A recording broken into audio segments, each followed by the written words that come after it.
What's up, ladies and gentlemen of YouTube? As you can see here, I'm playing Trebizond, and it's before the year 1500 at 1492 here. You can see that I'm doing quite well. Apparently we're 21st country in score, and as we continue to beat up on the Ottomans here, I would expect myself to, within 20 or 30 years, become a great power. We have so much opportunity here to expand into weaker nations, and in terms of diplomacy, we're looking really strong. I'm not concerned at all about anybody killing me anytime soon. Yeah, so the intention of this video is to help you guys achieve the unique achievement as the nation of Trebizond, which is to achieve a government rank. So I hope that you guys enjoy this video, and I just want to say that if you guys see the term opening move in my video title, then that's basically going to be a similar video to this, and that's the term that I'm going to try to sort of brand so that you guys know exactly what to expect when watching my videos. Okay, first things first, what we're going to do before we unpause the game is actually make our ruler a general. There we go. Fantastic. And we're looking for that siege. This is going to be very reminiscent in this regard of the Jandar playthrough. If my ruler did not have siege, I would roll my heir, and then I would continue. We could do some estates and just continue to dump our military power into generals until we actually obtained a siege general. Very important. What I'm going to do is go ahead and embark our navy. I will actually hire a admiral as well. Hate to spend my diplo, but thankfully we do have some maneuver there. We're going to go ahead and embark our navy over to the Strait of Marmara, the same way as the Jandar playthrough. Again, before you unpause the game, we're going to go ahead and ask Byzantium for an alliance. They actually begin friendly in this current patch.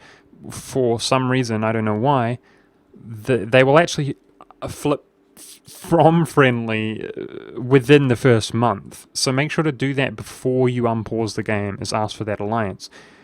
The reason we want that alliance is because the only thing that should be on our mind from the very onset of the game is obtaining enough of a defensive alliance to where QQ will be deterred from attacking us, as opposed to another nation around them which is more vulnerable. With that being said, we are guaranteed by Georgia. Now, it's going to be very important that you do not rival Georgia. There is a dynamic here. It's similar to, say, the Empire, where Bohemia is rivaling Austria and vice versa, and you will find yourself being able to attack into the Empire without Austria backing them up, because they don't want to defend their rival. Very similar concept here. Georgia tends to actually rival you, but they will actually honor that guarantee. If you rival them back, they won't do it. Keep that in mind. With that being said, after sending this request for an alliance with Byzantium, we're going to go ahead and accept the one with Theodoro as well for the same purpose. We have no intention of defending him from... Okay. Our heir's dead. RIP. We have no intention of defending him from the Crimea, but it's going to be all about this defensive alliance. Now, this alliance should be easily obtainable, and it should be enough, from my experience, to deter QQ from attacking you. So Georgia, for example, will actually struggle to make allies, and he's looking more juicy and attractive to be attacked rather than ourselves. So before the end of the month, I'm going to go ahead and make sure to fabricate in Jandar and the Ottoman Empire. And that's pretty much it. Those are our starting moves there. In terms of rivalries, I'm actually just going to leave it, because we can deal with that stuff after we execute our starting moves and are actually in a stronger position. Now, I'm also going to build some galleys, 2 galleys, to maximize our navy to the best of our ability. We can accept these royal marriages, no problem. And perhaps we can find ourselves with a empress or a queen or whatever. Okay, so that's essentially it. Now, just like the Jandar strategy, we're feeling safe from QQ-ish for now, right? We're sitting here, we're not suffering naval attrition, thank goodness, although our troops are suffering some attrition, but there's not much we can do about that. It's worth having them here poised, in my opinion, and just suffering the attrition. We're waiting. We're waiting on the Ottomans' move to see what they do. In this current state, we are actually bleeding out about a ducat per month. Oh, here we go. Okay, he attacked Albania. Oh, wow. This is too good to be true. This is pretty much the ideal starting move from the Ottomans. In this current patch, Albania starts friendly with Hungary, and very often, yeah, you can see that Serbia is guaranteeing him because he wants to take it for himself. He's not actually allied with him, and that's... In recent patches, the Ottomans have not been involved ever with any kind of a consistency in such a harsh war, if you will, ever, as far as I'm concerned, as this. This is quite an interesting dynamic in this current patch. This would happen somewhat reliably. Another likely state of affairs is that he attacks Byzantium. Byzantium is allied to Serbia, and it will actually be yourself, Byzantium, and Serbia against the Ottomans in a defensive war here. So that was his starting move. So in that case, we're actually just going to chill. I will turn the speed up here, and we're going to chill until actually we have a claim on the only province that we can claim. Now, the benefit of this starting move is that actually Hungary, Albania, and Serbia all have their own navy, which means his combined enemy forces are going to have massive naval dominance, which means he might be very hesitant to actually pull his naval units out from his ports. This is something really interesting to keep an eye on, and also this is giving us some time to actually complete the construction of more galleys, even though he's probably doing the same thing. It will be interesting to see what goes on. His troops should... Yeah, they are over on the Balkan side because of that war. But I wonder actually how successful they will be. I mean, that's a pretty formidable war that he's fighting there. It's interesting. The Ottomans obviously have better units and so on in the early game. But yeah, if he was to engage in any war, what's really important before you accept the call to arms to aid Byzantium or declare war, any kind of war yourself, is to make sure that his troops are on the Balkan side. Just like the Jandar playthrough, if you guys have actually seen that strategy, which I recommend, obviously, you're playing essentially in the same theatre. Trebizond is a little bit more difficult and advanced, in my opinion. So we're going to go ahead and fabricate here. We now have a CB against the Ottomans, and you can see that Byzantium can actually be called in against the Ottoman Empire right from the onset of the game, if we promise him land. Now, are we going to honor that promise? Of course not. We're not going to honor that promise.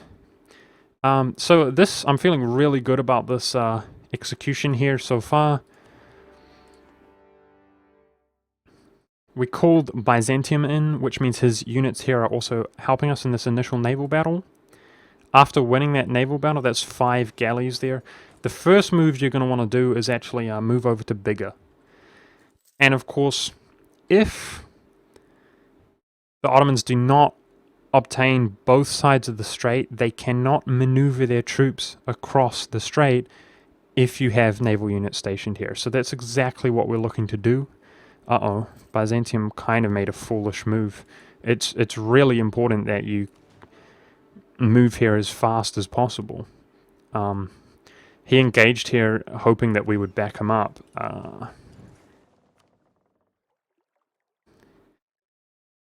Even though we're late to the party, I am going to aid him here. It's really important that we do actually win and dominate the seas. Speaking of which, it looks like we are losing. So we're going to go ahead and move our 1 unit over here to begin sieging up his land. I think I'm going to have to retreat.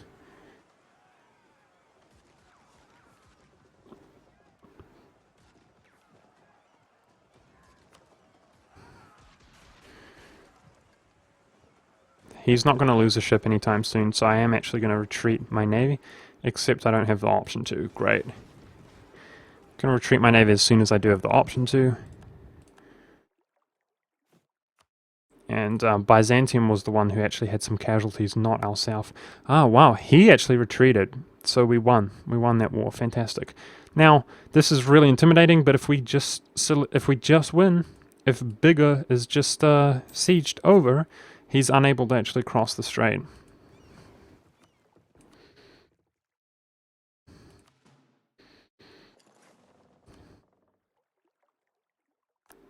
As long as we keep naval units here, which I will do.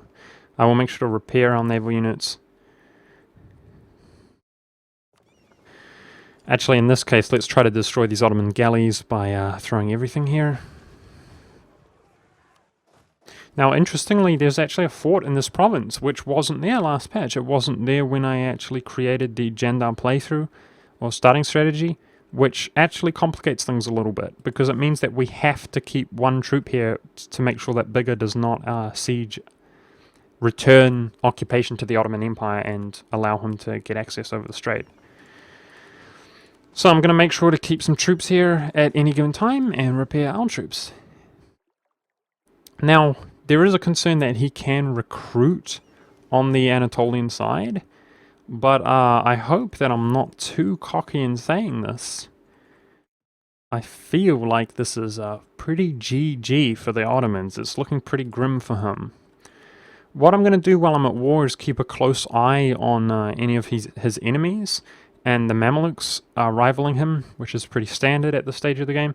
I'm going to be using my free diplomat to improve with the Mamluks throughout this war, considering we don't really have anything more productive to do, in my opinion, in the meantime.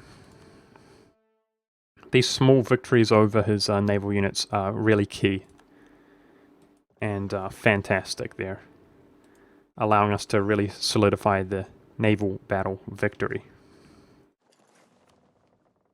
I'm fabricating on Jandar.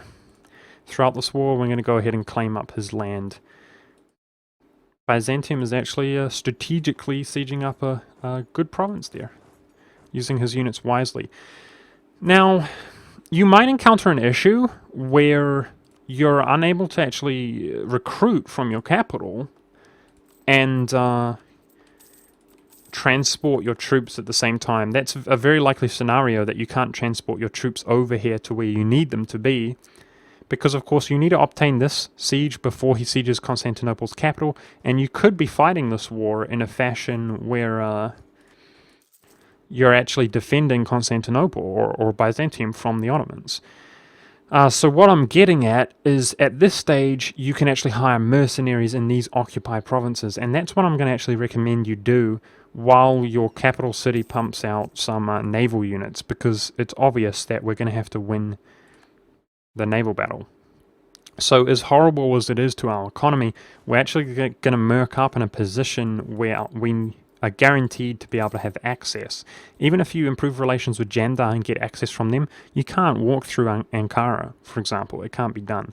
And if you get it with Karaman, you can't walk now with the addition of this fort here.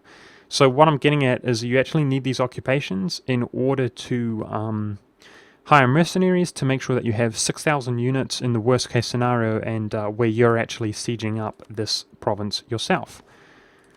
I hope that's clear what I'm trying to say. If you take out a bunch of loans, like we actually are, and we're going to continue to take loans here as we fall further and further into debt, it's not the end of the world, because as this nation, I'm going to go ahead and focus admin, but that's a decision that you guys can make. As this nation, our loans are only 6 ducats apiece, and as we expand, which we intend to do here initially quite significantly, our loans will be much more valuable than that.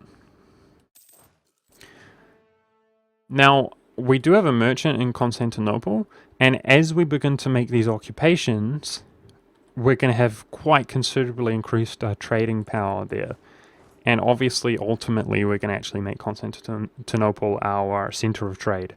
But throughout this war, our trade income will actually increase, which is nice. With this one stack that we left in our capital, I'm going to siege up all of these provinces. Then we're going to throw him finally in Ankara, which will prevent these provinces from flipping back. by the way, if you're not the leader of the war, which we are in this circumstance, it's going to be really important, if you can, to actually make sure that you have the occupations of these sieges. Really quite crucially important to make sure that when you separate peace that you actually have the war score. Wow, this is really interesting. Albania's just straight up beating the Ottomans by the looks of things. Seems quite unusual, actually, that is a viable thing to happen. I guess that's just how it is currently in this patch. If the Ottomans are unlucky and they make a stupid move, they're going to start with their foot in a ditch, with a disadvantage from then on. The Ottomans, of course, not to be underestimated. Even if they lose some land, they're still a main power for sure. So I feel like, again, with you can see all this huge navy here, that's all at war with the Ottomans. I feel like we're actually safe enough to go up here to speed 5. Yeah. This is what I was worried about. The Byzantium, he's keeping the occupation for himself because he wants the land, which is annoying. But it's okay.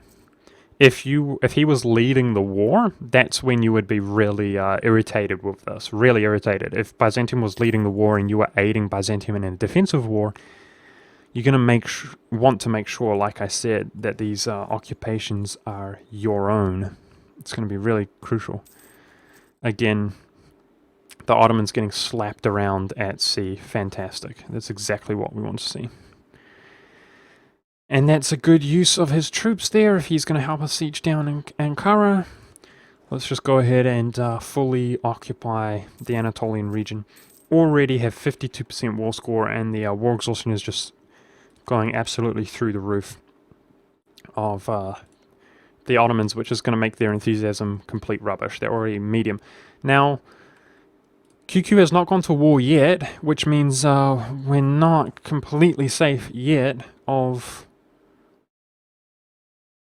them not attacking us, so it's not guaranteed that they won't attack us. If the AI does go to war, of course, they will never start more than one offensive war. So we could see if QQ was provoked to attack somebody else. It doesn't seem he is at war at the moment. Then we'd feel quite safe. But I think Byzantium is he's happy enough. He's not under...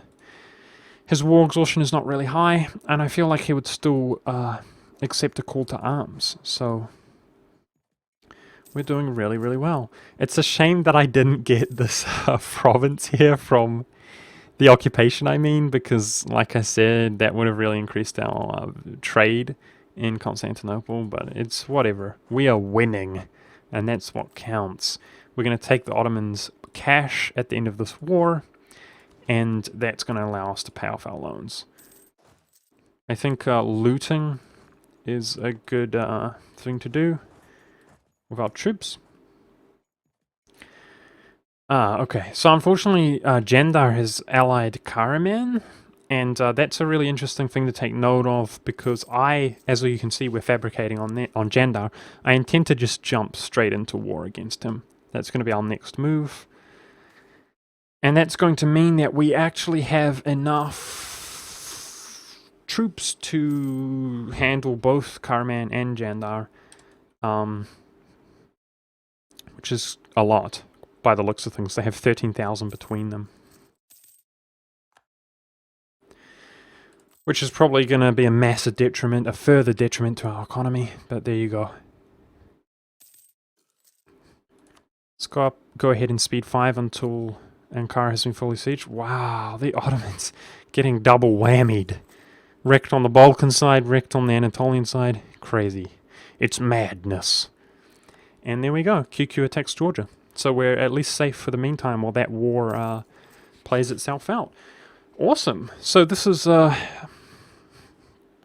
I feel like this is a really good demonstration of the strategy. I'm really happy with how this is going. If this siege would just hurry up and finish. You know what? Let's throw our siege general in there. I don't think Byzantium has a siege general. And I would delete my mercenaries, but we're going to use them against Jandar, so let's just not do it. Let's just suffer. How much money are we losing at this rate?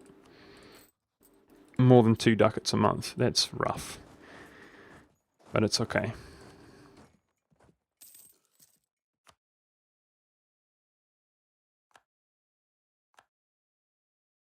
Fantastic. So finally that has finished there. Unfortunately, he did take Constantinople, which we just lost a bunch of war score. And, strangely enough, this guy's high enthusiasm. Is it because we're fighting him somewhere? I don't think so. How are you high enthusiasm with 12 war exhaustion? Give me a break. Wow, he won't even wipe peace. Ottomans is making gains. Wow. Awkward. You don't look like you're making gains to me, mate. I think you're dead as a dodo. He just got stack wiped, 0 troops. I think you're dead as a dodo, the Ottomans. I don't think I've ever seen you be this dead, actually, in 1449. Wow. Wow. I'm actually blown away. Like, I didn't expect this recording to go this well. But there you go. He's low enthusiasm once again. And the garrison here should not be too high, right? Yeah. Hopefully... those peasants we can't handle. I don't have anywhere near as much war score as I'd like, but his enthusiasm is garbage. So, here's the thing. The more land we take, the more difficult it's going to be to actually stabilize ourselves. It does cost us Diplo here. So I will leave this up to your guys' judgment. It obviously depends on how well your war is going, but also you have to deal with the ramifications of actually owning this land and the Diplo and aggressive expansion and so on and so forth. So, yeah, this is your guys' decision, but I'm actually going to be content with that. I feel like the Ottomans are weakened, and what it's going to allow us to do, if we peace out here,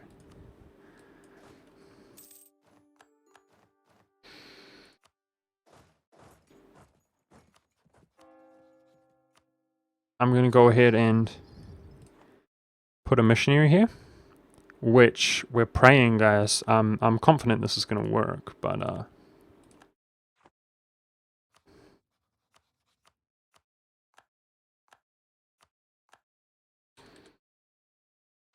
now most of these nations, there is a coalition starting here, but keep in mind most of these nations are going to be warned by the Ottoman Empire. Byzantium's going to break their alliance with us. Planned. It's all part of our plan. And as you can see here, Sunni zealots. So we just accepted Sunni Islam. So a lot of you guys I know are probably not going to be too proud of that move and feel like it defeats the purpose or something like that. Yeah, that's basically the strategy, guys. This region of the world is so hard to play Orthodox. It truly is. Trebizond is a truly hard nation to play. I really feel like this strategy, my intention is to be non-biased. Like, I don't want to be biased towards like different religious groups and what I think is the coolest way to go or so on and so forth. What I'm trying to do is actually show you guys a strategy to where it is the most easiest, effective way of reaching the Trebizond achievement, which is to form an empire. So what we would go ahead and do here is attack Jandar, or anybody else for that matter, any option that we have to available to us. But now that we are Muslim, I'm going to go ahead and try to acquire this alliance with the Mamelukes. We have a lot of interesting options available to us now. We're going to have interesting rivalry options.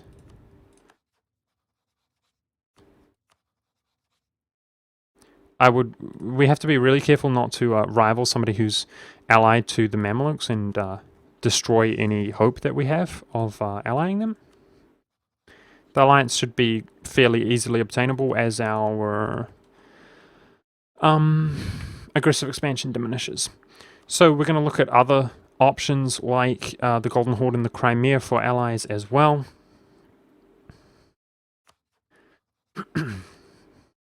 AQ is a good rivalry as long as his diplomacy is not bad. And Karaman as well, but we got to be careful. What I will do is just rival Georgia, who is probably going to be vassalized. I think that's a good choice, and we'll free up our option here shortly. Yeah, so I changed my mind. This is a bit of a mistake. We should have deleted our mercenaries as soon as possible, and we can actually just replace them with actually affordable troops. Our economy would be in way better shape if we had done that sooner. So there you go. There you go. You guys can learn from my mistake here. Okay, so this is a very similar situation. We're in a little bit of a dire situation here.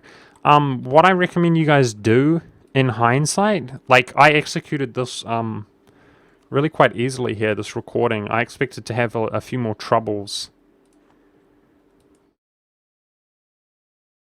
Okay, Dokladar rivaling us. Does that affect our relation with the Mems? No. Nope, we're good. Let's go ahead and claim on the Ottoman Empire. Regardless, guys, I want to go ahead and wrap this up. That is a demonstration of executing an opening move against the Ottomans. You can see here that our capital is, for the most part, stable. We've got 2.4 unrest here. However, if we, with a combination of stationing our troops, reducing our war exhaustion, and our overextension, this will actually be stable. Whereas the rest of our provinces, there is quite some unrest, but we have options available to us like boosting autonomy or actually fighting these rebels, depending on how large they are. Looks like they're 10k at the moment. We're going to have many more options, I assure you, of actually obtaining this land now that it is Sunni land and we are a Sunni nation. As opposed to earlier when we were Orthodox and the unrest would be absolutely through the roof. So I hope this strategy helps you. I don't want to leave this, to be honest, guys, in this kind of awkward spot here. But I assure you that you will be able to make allies. The only threat that we are under is being attacked right now, basically. If we're attacked right now, we're going to be actually eliminated. And what I was going to say is, I would actually improve relations with the Crimea. If I could go back in time and re-record this, I would have been improving relations with the Crimea. Because, yeah, as long as you actually have diplomacy, or try to have diplomacy to actually survive this initial coalition, you're going to be in good shape from there then on.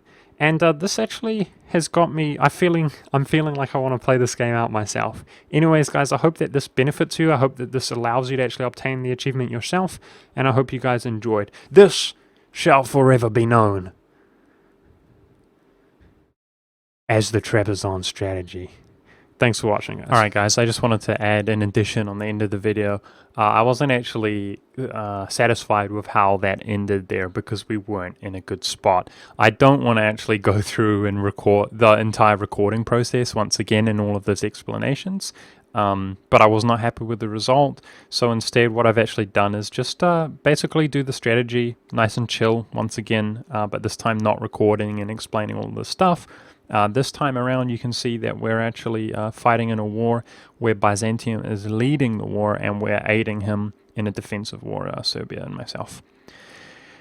And yeah, we bet him at sea, and I managed to occupy all of this land. So with that being said, what I want you guys to do to be in a way more preferable spot than you would be otherwise is, instead of focusing so much on because when we pieced out, I wasn't actually attacking Jandar anyway, which was what I initially intended. Instead of focusing so much, what I've done throughout the game and what I recommend you guys to do is just general relations here with the Sunni nations to keep your relations high, so that when you get this massive aggressive expansion hit, they don't immediately jump into a coalition against you, and therefore you're going to have a much better opportunity actually surviving. At any stage previously in that other game, we could just be attacked and murdered. I'm not content ending the game here. And to furthermore, more advice, sort of hacking, if you will, a little cheat, is what you can actually do is when you're piecing out, if you want to be really meticulous, what you can do is we'll take the same amount of land. I wish we could take more, but the aggressive expansion is just insane. War reparations is nice. This time around, this actually cost me a ton of money because the Ottomans weren't just getting absolutely manhandled by the Hungarians and so on. But fortunately, we're going to take, now that we have all of the occupations in this time, we're going to take tons of his money and pay off all of our loans. The war reparations is really important because it's going to give you like over a ducat per month. So we'll peace out here, but we're going to peace out at the end of the month, and the reason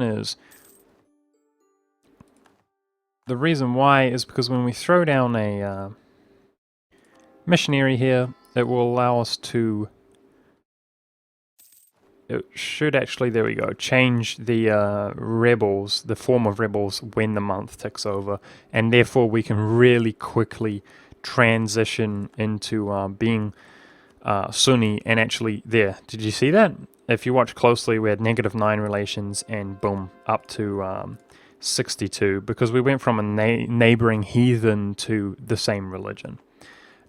So this time around, the nations that I didn't improve relations with were AQ and Jandar, because they were actually rivaling me.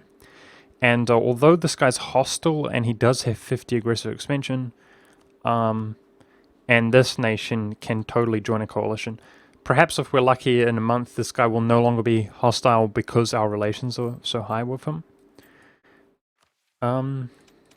Yeah, so I just wanted to add that in addition in the end there. And this game is far from over, but what you would continue to do is make strong alliances, like with the Mamelukes, to just defend yourself. And I feel like this is a bit of an advanced concept and an advanced game. I wish you the best of luck if you guys try this yourself. But I feel like this is a really good starting move. Peace out, everybody.